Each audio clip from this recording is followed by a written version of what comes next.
Hi everyone, Teddy here. And I'm Courtney, and today we're going to be going through some barbershop fragrances. So I haven't smelled a lot of these before, so Teddy's going to be spraying and I'm going to be giving my initial reaction. So, In barbershop fragrances, why I want to do a video on it is because if you look at just the history of men's fragrances, this type of fougère, which translates from French to English really as fern, kind of these type of fragrances have just become really, I would say the last 100 years, a cornerstone of men's fragrances. So I wanted to go through a good mix of some classics as well as some newer creations for the 21st century. So that's kind of really what I'm going for here. And I don't know if you're gonna be a big fan of them, but first what we'll do, I'll spray each fragrance and then we can go through it. I wanna hear your type of reaction and then I can just add any color commentary we're seeing necessary. So wanna begin? perfect, let's go. First one here. I don't even know if, should I disclose anything? Should I say what it is or just go ahead? There, just go. Don't tell me anything until I smell it. Okay, tell what you think. I like that one. That's Tom Ford Beau Jour. What do you like about it? What's... You know, I actually do like kind of the barbershop vibe because it comes across very well-groomed and clean to me. And I think that that is a very safe way for a man to smell, just clean.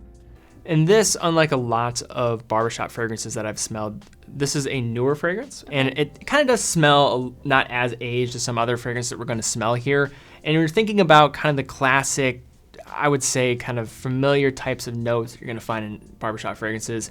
Going to be lavender, some woodsy type of tones with like oak moss and patchouli.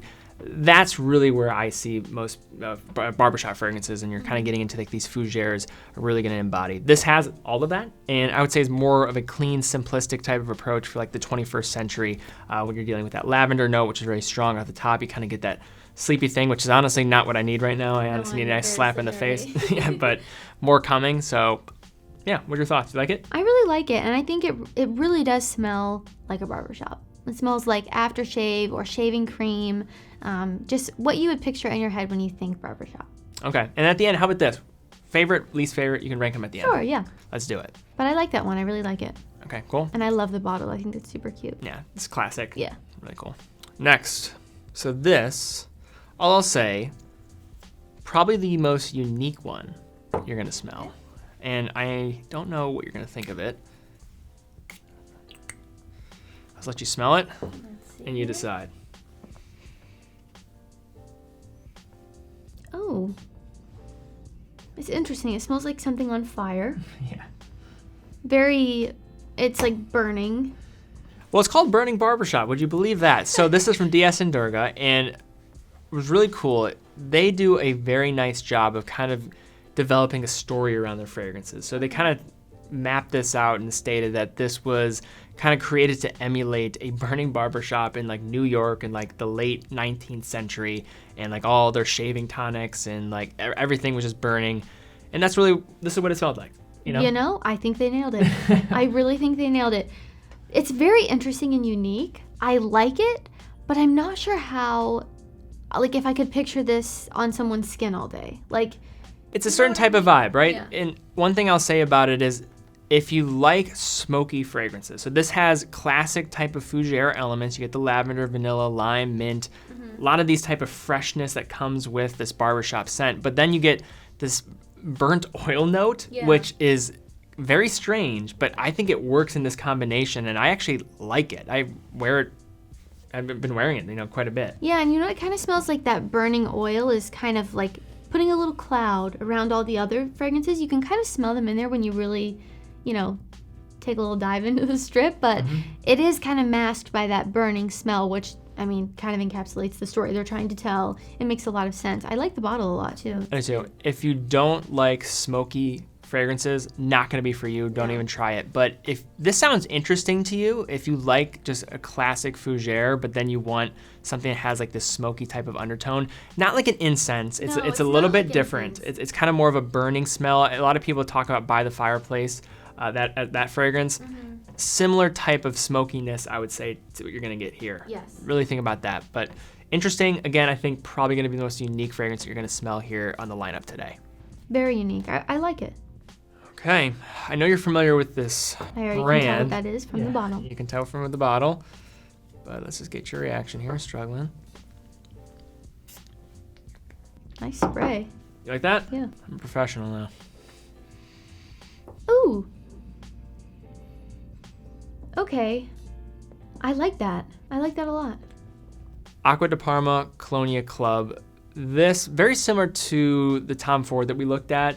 It feels like a more modern take on some of the classic elements of fougères. And this, I would not say is like true barbershop. No. But it has elements of it that maybe want to include it. It kind of has a hint in there though. Yes, and I think really what you're seeing here is you got the lavender, it's got the mint, certain elements that I think many people would become just maybe more familiar with when it comes to classic barbershop DNA. And this also, you get the lemon, orange, some citrus as well, but it's kind of more of a slap in the face type of refreshing nature to it. So that side of kind of that fougère type of DNA that you're getting, it has elements, not as much that, but I still think it does have enough that I think it's worthy of being in this video. I can definitely see why you included this one. I do get kind of a similar vibe from the first one, but it comes across a little bit more youthful to me. A little bit more of like a slap in the face, perk me up kind of thing. I think it's that mint and like the citrus that you're getting. Yes. It's just a slap. But it's very nice. I really like it. Refreshing. Yes. Yeah, very nice. I really, really like that one.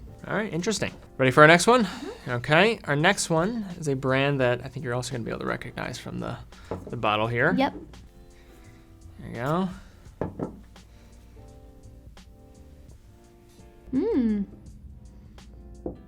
Oh, I like that one too. It kind of reminds me of the first one, kind of similar. Yes. But there's something different about it. And I think it's a little bit more like watery, like almost. I find this is not, like the fragrance itself is not as stark. And no, it's more subtle. Potent. It's more subtle. A lot of like the lavender note, which in most of these you're just getting hit very hard. You know it's there. This also has basil and rosemary. That it's kind of interesting. I don't know if this is the right way to describe it, but it's like a more restrained musk. Yeah. You know, when you hear musk, you're like not thinking restrained, but it is kind of light. It's not that overpowering. It's pretty though. Yeah, I really like that one too. Do you actually like it? Yeah. Because it's a little bit more subtle. It's like if you like a barbershop, but you don't necessarily want to smell like you are sitting in a barbershop. You know what I mean? Like the first one I got major shaving cream vibes. Yes. But this one is a little bit more subdued. Like it smells like maybe you shaved last night. Yes. And you're waking up the next day and you're just like going on about your day.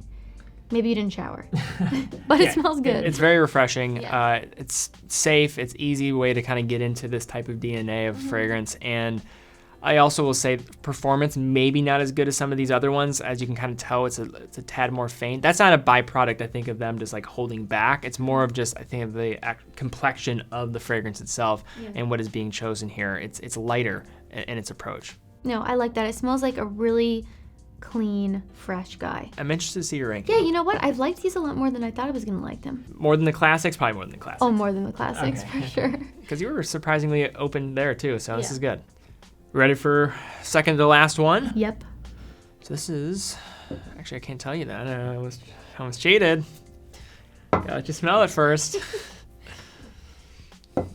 Ooh. Oh, wow. Okay, again, not so much on the nose, barbershop fougère, but it has elements of it. So people that maybe are getting mad at me saying, no, I can definitely tell why you chose that for this. But it's different. Again, it's unique. It's not so stereotypical barbershop. It's barbershop plus a little something. Yes, I think what I see here, of course, is the leather note. Yes. You're not going to get that so much off the top. You get a tad of it, but that becomes, I think, a little bit more apparent as it starts to dry down. But that type of idea, and this is Memo Paris Russian leather. Wow, I really like that. You like that one too? Yes. Because I think that leather adds something. Does it have cedar in it too? It does. Wood? It does. A lot of wood. You also have cypress, pine, which is another thing. It's probably giving it that fresh nature. Yeah. Mint. Yeah, that one's refreshing too, but in a different way than the citrus, from like Acqua di Parma. It's strange because this doesn't actually smell completely like you would maybe expect when you hear the name Russian leather. No. It does have some elements that will make it almost smell the way it sounds, but not really as much as many fragrances. I think the name is a little bit misleading. It doesn't really smell like leather to me. Like there's a little bit in there, but everything else combined kind of gives it a whole new creation.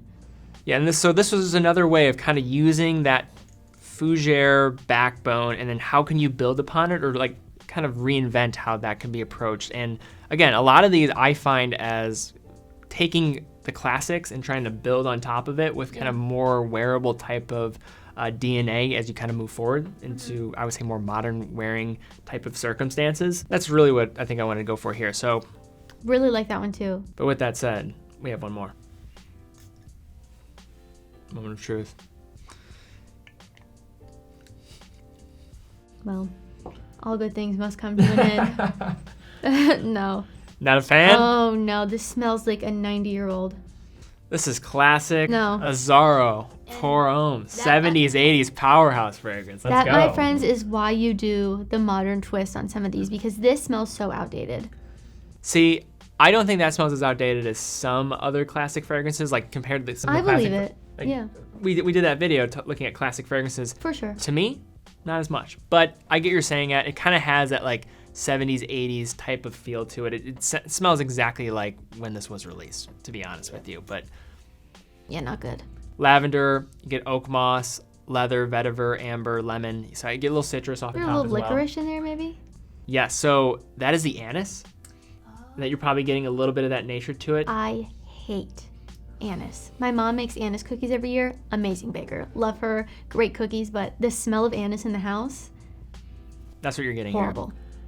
This is 70s, 80s, one of the most impactful fragrances ever created. And we were talking about classic fougère. This is, of any of them, the most worthy candidate, of course, of being classified as that. This is classic barbershop fragrance, no question about it. I think most people, if they're watching, they understand what this kind of theme is here. They'll say that, okay, this is your classic fougère. You can probably picture what it smells like just from the way that I reacted to it.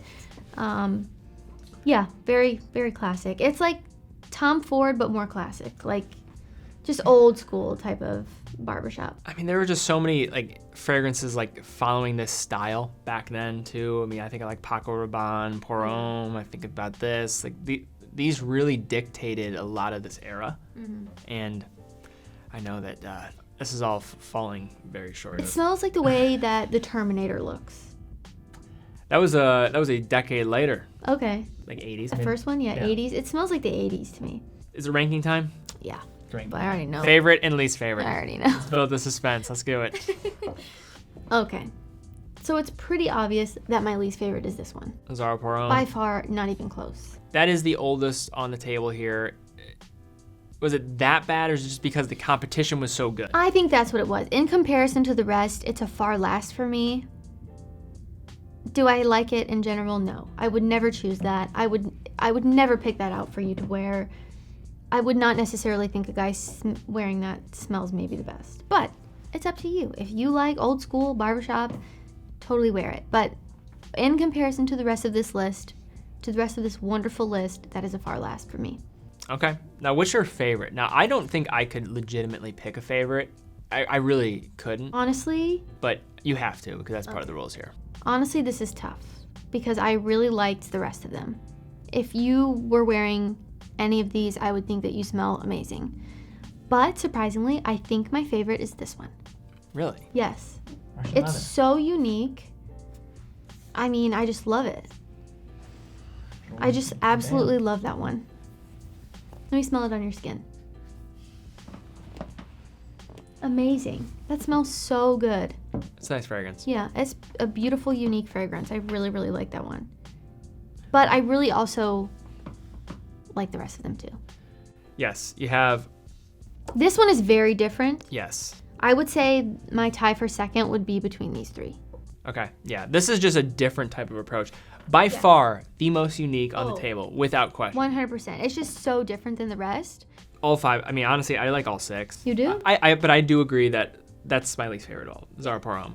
It smells dated. It smells a little dated. Not as bad as many fragrances from this era. For sure. I will say that. I don't remember, or I can't remember smelling that from like a long time ago. I don't know if it's been reformulated. People will, of course, be able to address that probably better than I can. But still, I like all these. I think this is classic. If you're trying to get into these like fougères, you want different approaches, just familiarize yourself with kind of those common elements. This is the type of stuff I think of all the time. So it's a great place to kind of get lost in. But Yeah, that's our list. 6 great barbershop fragrances to look at. Guys, what is your favorite of the 6? If you've smelled any of these, what are your thoughts on them? I'd love to see comments down below. Also, if you found this video helpful, you enjoyed it, give it a thumbs up. That really does help out our channel in the early stages. Be sure to subscribe as well so you can stay up to date with future content. But guys, thank you again so much for watching, and we'll see you all next time.